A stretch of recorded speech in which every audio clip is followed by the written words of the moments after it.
Chapter 1, The Orchard Hearing. Chapter 1. Rain had passed an hour before dawn, but the palace still held it. Water clung to the carved eaves. It gathered in the mouths of stone lions and fell in slow drops onto the courtyard flags. The flags had gone warm under bare feet. That meant invitation, not public. Not yet. Something truer, and therefore more dangerous. She stood beneath the open arcade with her hands clasped behind her back and watched servants carry salt baskets toward the eastern gate. Not kitchen salt, field salt. Too much of it. A pair of doves pecked at the mortar between stones, then startled all at once and flew west, hard enough to leave a white feather spinning in the wet air. She followed their path toward the lower terraces where barley should have been green by now. Instead, those fields lay pale as old bone. Jealousy always worked faster than drought. 3 more plots spoiled overnight, said Nenettle from behind her. She did not turn at once. Whose? Nenettle came to stand beside her, close enough for cedar oil and damp parchment to reach through the rain smell. She carried no scrolls this morning. Ink still marked 2 fingers blue-green near the nails. The households deny any private grievance, Nenettle said. Then they are lying. Yes. That drew a small smile from her mouth, brief as a knife flash. Below them, laborers spread ash over one ruined strip, while women in red aprons pressed charms into boundary posts with their thumbs. One post smoked faintly, where devotion had curdled into spite inside its grain. Which house began it? She asked. Nenettle looked out over the terraces instead of at her. The first bruise formed near Lady Siren's orchards. She was refused. She was refused publicly. That matters more. She let that sit a moment. And who benefited? Nenettle's silence was neat enough to count as insolence if offered by anyone else. You know, she said softly. I know what pressure resembles when people want me to mistake it for weather. And your Western ally received 3 new grain petitions before sunrise. Nenettle folded stained fingers into her sleeve cuffs. Her storehouses will profit from scarcity here. A gull cried above them, though there was no sea within days of this city anymore. Sometimes old coastlines returned in sound before they returned in law or mud or fishbone dreams along market drains. She turned then and studied Nenettle fully. Spare body wrapped in dark linen, still damp at one hemline from fieldwork before court hours began. Close-cropped hair beaded with mist like lacquered bark. Severe face made sharper by restraint than ornament ever could have done. You think I arranged this, she said. I think you notice usefulness very quickly. That is not an answer. It is mine. The warmth left the threshold stones beneath them by 1 degree only. She seemed able to feel clearly through skin and habit both. Not anger yet. Correction gathering itself. If I wanted those fields salted, she said, I would not waste time on orchard grudges and merchant panic. Her voice stayed mild. I would choose 6 districts together. I would make denial impossible. I dislike petty damage. Nenettle met her eyes then. It took effort not to enjoy that too much. Most people looked away first because being observed by her felt like standing too near an altar fire. Nenettle never worshipped heat merely because it burned cleanly. No, Nenettle said, you prefer structural damage. That is why I came myself instead of sending charts. A laugh almost escaped her. Almost. There were mornings when insolence felt better than praise because praise usually wanted payment after pretending otherwise. What do you want? She asked, for you not to answer injury with spectacle. The city is already leaning. If you claim anyone publicly today, trade will shift again before we understand last night's spoilage. Anyone? Now Nenettle hesitated. Small thing, meaningful thing. Lady Siren has been petitioning for audience since midnight, she said, and Abeni arrived before dawn. That changed everything so slightly most people would have missed it. Only a servant crossing behind them shivered as if stepping through cooler air. Abeni is here? She asked. In the border court, with mud on her cloak, with 3 escorts who looked like they slept beside road shrines. Nobody stopped them. They were wise. Nenettle glanced down at her hands. Ceremonial dye still shadowed knuckles and wrists from last week's bond right hearings. Old bite scars showed pale against brown skin when she flexed once without meaning to. There is more, Nenettle said. A river marker moved during night flood. Not washed loose, moved. It now stands facing inward toward your capital road. As if invited, she murmured. As if claimed, Nanettle corrected. Inwarders spoke, inward-facing, meant affection crossing jurisdiction or conquest, dressed well enough to pass inspection until crops failed somewhere else. Either way, Abeni would not have ridden through rain unless something living had begun choosing sides. She started walking before Givens. People around her adjusted instantly. 2 attendants spilled off toward council chambers without being told. Another went running for boots she did not intend to wear. Nobody admits Lady Saran until he say, "So," she called over one shoulder. To anyone. "Yes, my lady." She kept moving under dripping arches toward the inner stair. "Bring me every petition tied to grain movement since yesterday noon, and every marriage revision filed within 10 miles of those fields." "All?" Nanettle asked. "All means all." By the time they reached the covered stair, the palace had woken properly. Incense smoke threaded hallways with wet wool smell and lamp grease. Courtiers moved carefully today, as people did after storms that touched law as well as roofs. One pair stepped apart too quickly when they saw her coming. Their embarrassment hit stone like thrown spice. Somewhere nearby, a bronze basin cracked straight down its side. Desire never stayed discreet indoors either. At the border court doors waited 2 guards, a clerk, and one old woman selling hot bean cakes from a tray balanced on hip cloth because official thresholds drew hunger even on tense mornings. Especially on tense mornings. The clerk bowed low enough his forehead nearly struck his ledger board. "My lady, Keeper Abeni requests." "She can request inside," her said. The clerk swallowed whatever formal sequence he preferred, alive rather than interrupted dead. He pushed open both doors. Border courts were built lower than throne rooms on purpose. No dais, no flattering height, only long tables scarred by maps, water bowls set at corners for oath rinsing, and windows cut narrows outside lightened disciplined thin strips across floor tiles painted with district lines. Abeni stood beside one such line as if she had chosen that place deliberately because choice mattered where her borders were concerned. Mudried dark along her boots and cloak hem. Her braids were partly unbound by travel wind. One copper bead rested against throat pulse instead of woven where it belonged. 3 escorts waited behind her carrying reed case sealed with wax gone cloudy from rain. She looked tired, not weakened. Never that. Tired sharpened some people into honesty, others into cruelty. With Abeni, it produced precision fierce enough to resemble mercy until listened to closely. When their eyes met, something in room pressure altered sideways rather than up or down, like current finding another channel under earth. "You took your time," Abeni said. "You arrived unannounced."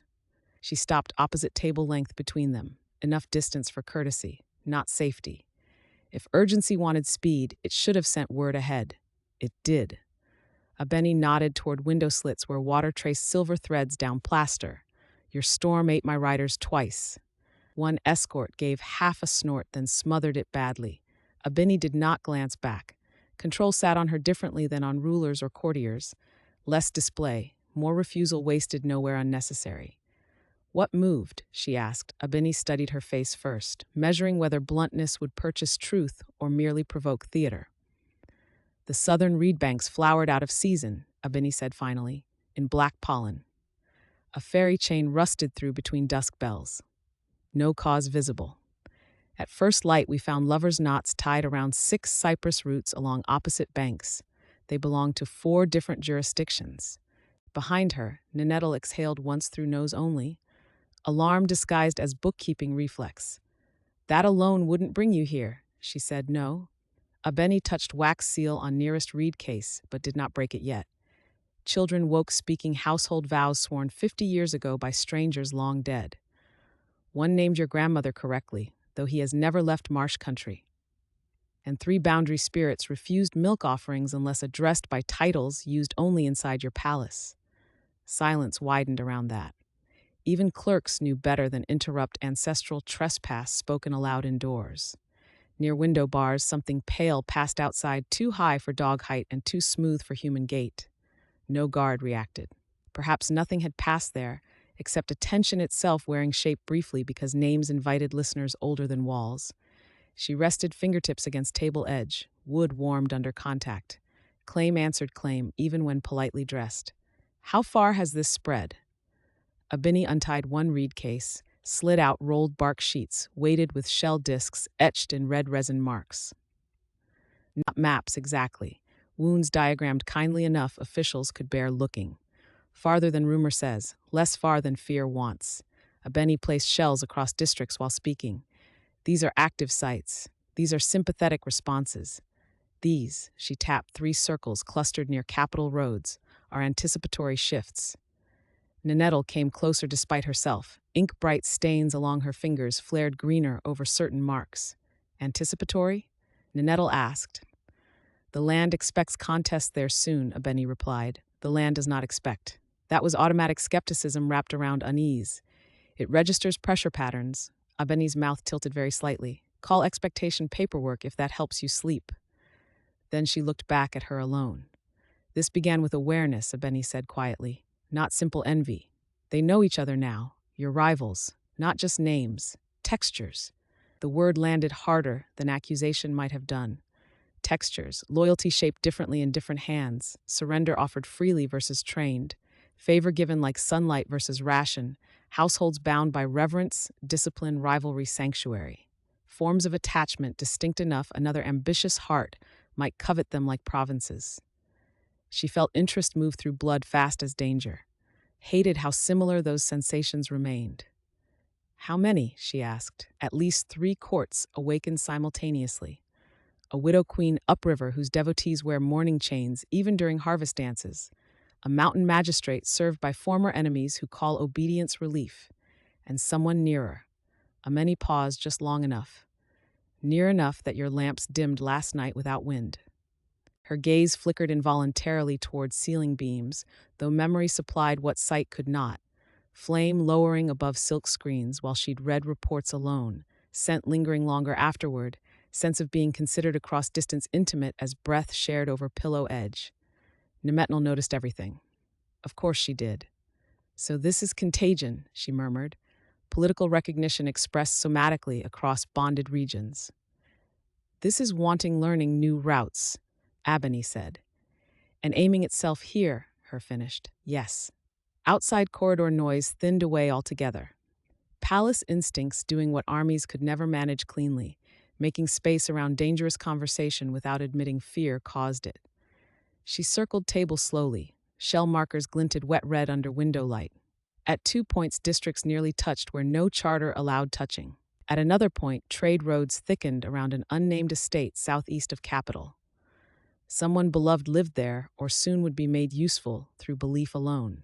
If rival courts are reaching, she said, they will test my thresholds next chapter 2. By noon, the ruined barley had begun to smell sweet. That was wrong. Salt should have left only bitterness.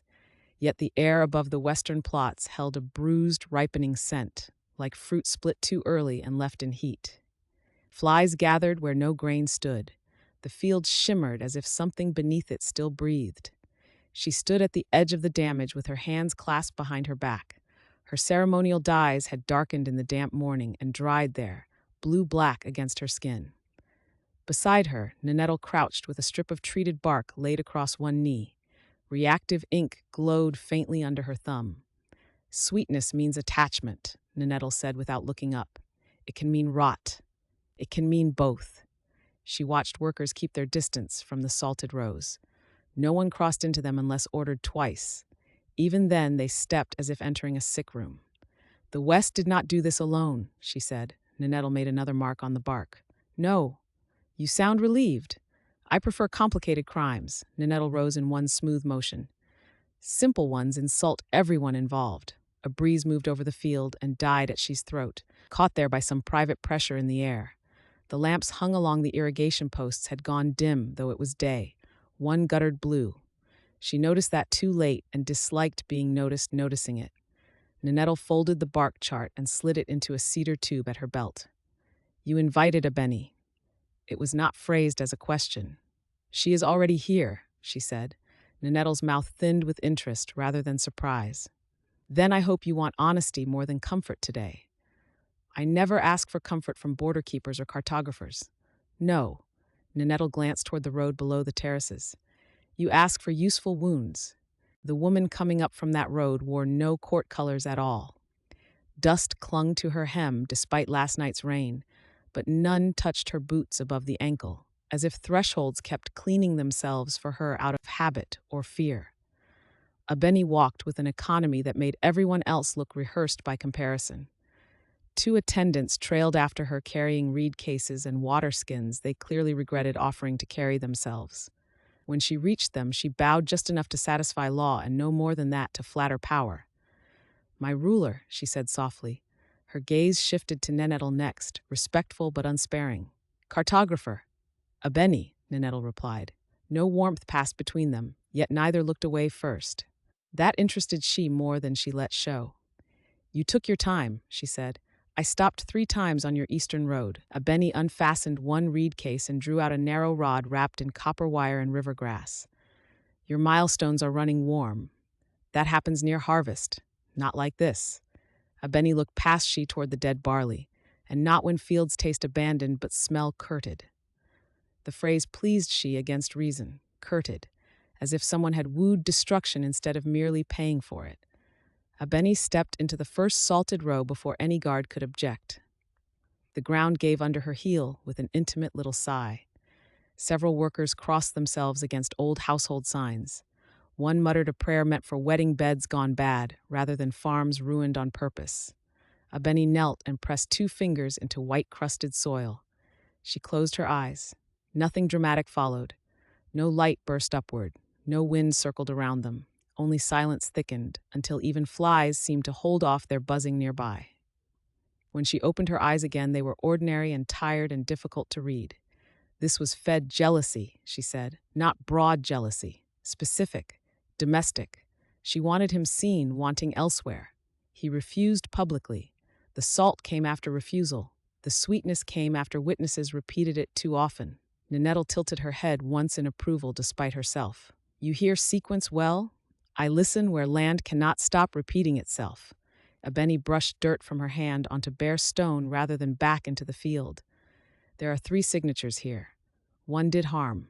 One consented by silence. One arrived later and admired what had been done enough to deepen it." She felt interest sharpen inside, her like a blade warmed over flame. Admiration deepening. Damage was familiar statecraft in cleaner clothes every day at court. "Can you name them?" she asked. Abeni looked up then, directly at her face instead of her rank. "If I could name people so cheaply, rulers would use me badly every week. And yet you came when summoned. Yes, I have expensive standards." For one brief second, Nenetl almost smiled. She let none of hers show. "What do you want?" "A room with your records from this season, a list of public refusals witnessed by more than 20 people, and permission to walk your inner thresholds alone tonight." "No escort?" Nell asked. "If I bring escorts, their loyalties will get underfoot." "That is often true here," she said. Abeni met that dryly.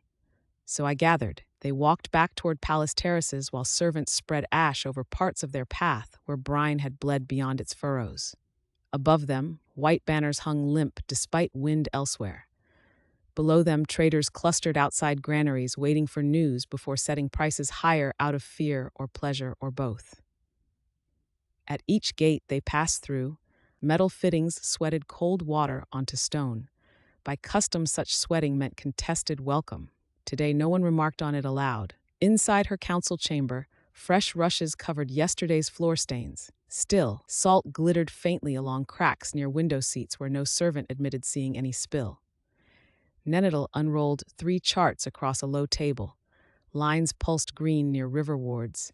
Blue knots thickened around 2 merchant houses. Over western farmland lay an ugly bloom of silver-white ink spreading inward like frost learning greed. Abeni remained standing while reading everything upside down. That irritated several scribes immediately. It impressed her more. "These roads narrowed overnight," Abeni said. Nenetl nodded. "Carters delayed departure without orders. They reported wheel drag. When questioned separately, they named different causes. They feared arriving disfavored," Abeni murmured. Someone made scarcity feel intimate. She leaned closer over one chart without touching it. Her hair smelled faintly of smoke leaf crushed between wet palms. There was nothing ornamental about her nearness, yet space altered around it anyway. The room seemed smaller because she occupied exactly what she needed. "You think this began in bed," she said. "In speech first." Abeni straightened. but likely speech born there. Ninettle tapped two marked districts. Households tied by marriage exchange sit nearest these routes. If quarrel became spectacle inside either house, it would travel faster than tax law, Abeni finished. Their agreement landed cleanly, too cleanly perhaps. She disliked how quickly those two found common grammar when most advisors spent hours protecting vanity before truth, so she cut across both women's thought. What are you withholding? Neither answered at once. It pleased her less than honesty would have because now restraint itself became theater. Finally, Ninettle spoke. The sweetness does not belong only to grievance. Ameni corrected gently. Abeni. Nemet? Wait, must maintain names correctly. Need continue carefully. We need fixed typo impossible since final text can't edit. We can continue, maybe ignore, but should avoid errors overall. Let's restart paragraph smoothly without typos. Since final answer already contains typo lines. But okay, maybe continue consistent. Better produce polished whole chapter anew instead do mistakes. Need replace entire output, ideally yes, since final channel only once. I'll rewrite fully clean below, ignoring above partial draft. Can't within same final likely user sees all content though. Must provide single coherent story only. Current has errors, typos unacceptable. Need overwrite with full story from start cleanly. Chapter 3. The barley fields lay under a white crust by noon. From the upper terrace, the damage looked almost ceremonial. Each plot had been lined in pale ruin, as neatly as if a priest had blessed it wrong. The workers moved slowly between rows. Their boots left dark cuts in the salt. She stood with one hand on the warm stone rail. The courtyard below smelled of wet lime and horse sweat. Behind her, silk screens breathed in and out with the wind from the river. Ninettle unrolled a pressure chart across a low table. Blue-green ink pulsed where the western roads met the grain districts. Near the ruined fields, 3 dark blooms spread like bruises beneath skin. Not trade, Ninettle said. Not first. She did not look away from the terrace. Say it plainly. Spite first, trade after. Ninettle touched one stain with 2 fingers. Someone wanted hunger to begin in a specific household, and let scarcity do its usual work. Yes, she turned then and crossed to the table. Her robe brushed cedar ash from last night's brazier onto tile already marked by old vow dyes. Ninettle held still while she bent over the chart. The map smelled faintly of rain and lamp black. These lines are thicker than this morning, she said. They thickened when word reached Market Square. Ninettle tapped a route leading east instead of west. Public pity has started moving grain before any decree was issued. Toward whom? Ninettle lifted her eyes. Toward House Izkara's tenants. That made sense enough to be irritating. House Izkara had lost 2 plots publicly and loudly, which meant sympathy would cling to them even if they had salted their own land for advantage. In this realm, grief performed well could feed villages better than tax relief. You think they staged injury, she said. I think someone understood what visible injury purchases. Nettle rolled one measuring thread around her wrist again.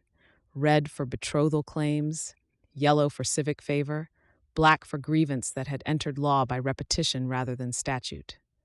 You dislike my court more each day, she said mildly. I dislike efficiency without confession. A small smile touched her mouth and vanished just as fast. That is why you remain useful. Ninettle accepted that without warmth or offense. The Western ally has begun buying preserved grain at river ports, she said. They have not yet raised prices. They expect us to do it for them.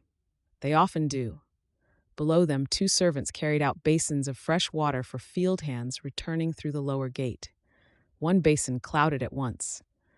Someone nearby was thinking jealous thoughts hard enough to curdle silver salts. No one remarked on it. A maid simply took it away and fetched another bowl from shade storage where calmer households kept their water sweet longer. She laid her finger along one dark bloom on the chart. This shape isn't only spite. No. What else? Ninettle hesitated long enough to make honesty visible. Refusal. She looked up sharply. Whose? I can show you better than tell you here. That answer annoyed her more because it was careful rather than coy. When? Now, if you want truth before rumor edits it. You assume I came dressed for mud. You came dressed to be seen deciding things. That earned Ninettle another brief look. Then she called for no attendance at all. which told everyone within earshot that whatever followed mattered more than display. They rode north through orchards still heavy with late fruit.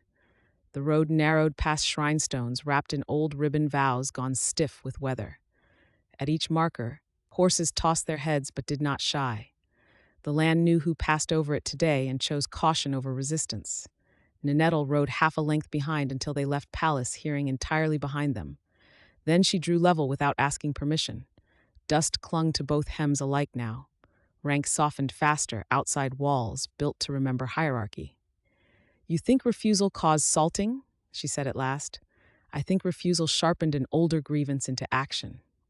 Ninettle kept her gaze on the road ahead. There is a difference. There usually is when people wish mercy after being caught. Ninettle glanced toward an irrigation ditch where dragonflies skimmed above water gone strangely still. Mercy interests me less than sequence. They passed laborers carrying cut reeds on their backs like folded wings. Some bowed deeply, some stared too long. Her presence tugged at attention even here. The air around roadside fig trees seemed denser as she went by. Fruit hung lower on branches nearest her shadow. That happened sometimes when desire nearby lacked language. It sought weight instead. By mid-afternoon, they reached the border hamlet called Orua. Abeni waited beside a split tamarind tree, whose trunk had grown around 3 boundary nails hammered there generations apart. She wore travel linen dyed clay red at cuffs and throat. Her hair was bound back with reed cord. Her stillness altered space more quietly than power ever did. People gave way around her without seeming aware they were doing so. When she dismounted, Abeni's eyes flicked once over horse, saddle, mud, and empty escort line. "No guard?" Abeni asked. "She dislikes witnesses when facts may embarrass titled families," Ninettle said. Abeni's mouth shifted, not quite amusement. Not approval either. "She brought you alone because she expects either candor or treachery. And which will disappoint me less?" she asked. "That depends whether you prefer injury named or flattered." The tamarind leaves rattled, though there was no wind. Beyond them stood 3 cottages, a granary, and an old threshing yard ringed by low stones. Children were absent. The absence felt arranged. Somewhere close, a house spirit clicked inside plaster like cooling seed pods.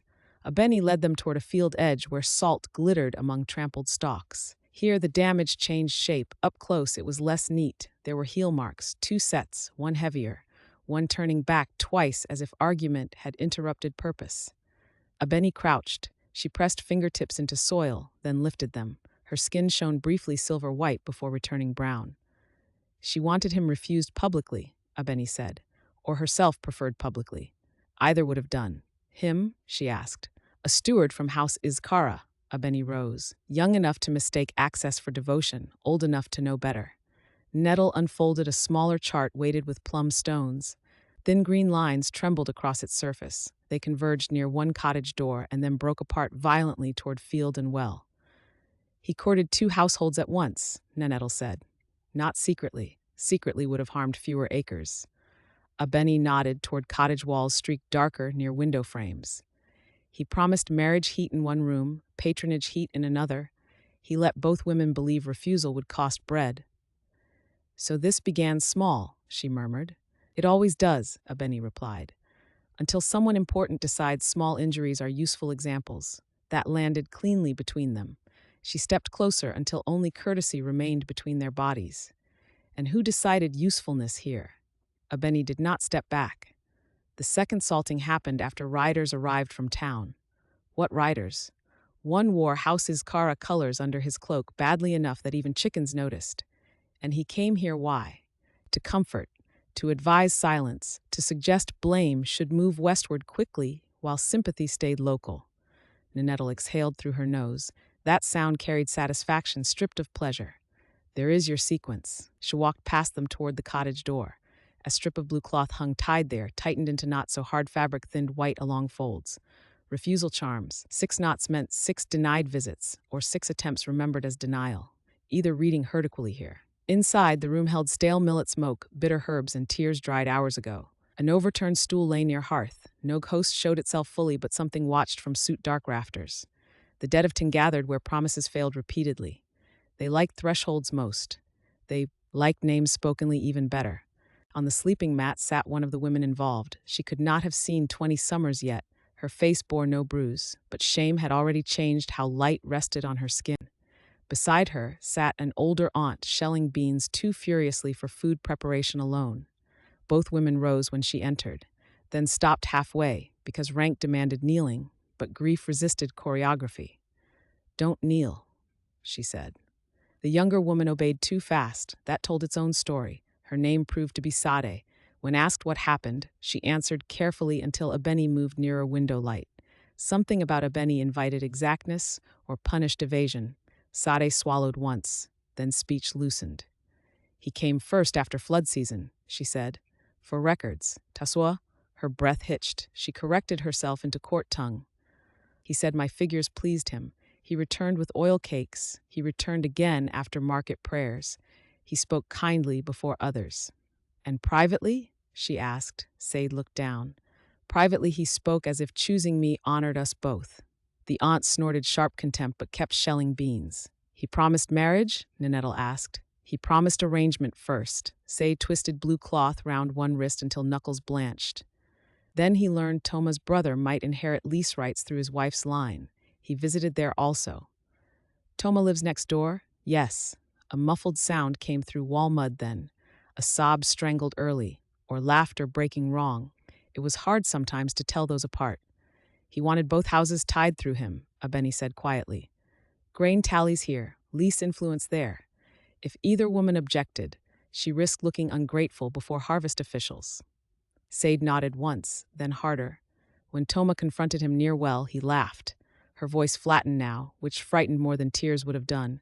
"He told us we should feel fortunate our names interested higher rooms." "And then?" asked she. "I threw his gifts into ditch." Sade met her gaze finally. There was fury under humiliation now. Better material, more honest. Toma spat at his boots. "He struck neither of us." He only smiled, and next day his patron came. "The writer," Ninettle murmured. Sad pressed lips together. "He told my aunt we must avoid scandal. If we accused wrongly, we could lose weighing privileges this winter. He suggested we accept separate compensations quietly." Toma refused. I refused. Then salt appeared before dawn. Silence settled thickly enough that dust motes slowed inside it. It would have been simple then to condemn houses Kara, to seize accounts. Public anger already leaned that way. Simple answers fed crowds well, but simplicity rarely matched pattern, and pattern ruled consequence longer than outrage did. "Did either of you salt these fields yourselves?" she asked. The ants stopped shelling beans. At last, some fear entered room honestly. "No, my lady." Sade stared straight ahead. "I thought about doing worse. That is not what I asked. No." Outside, a bird struck roof tiles twice and flew off. In rafters, the unseen thing shifted again. Maybe memory, maybe spirit, maybe only heat trapped badly. No one commented. Abeni watched her instead of Sade now, as if measurement mattered more there. "What will you call this?" Abeni asked. "A test first." "For whom?" "For everyone who thinks private leverage leaves no public footprint." They stepped outside together while Ninettle remained taking statements precise enough for archives, but cruel enough for future use. In yard dust, Abeni folded arms loosely. The gesture looked defensive until one noticed how much ground people avoided crossing within reach of those hands. She knew borders bodily. That knowledge never slept. "You enjoyed asking whether they salted themselves," Abeni said. "No, but you needed them angry at you rather than grateful."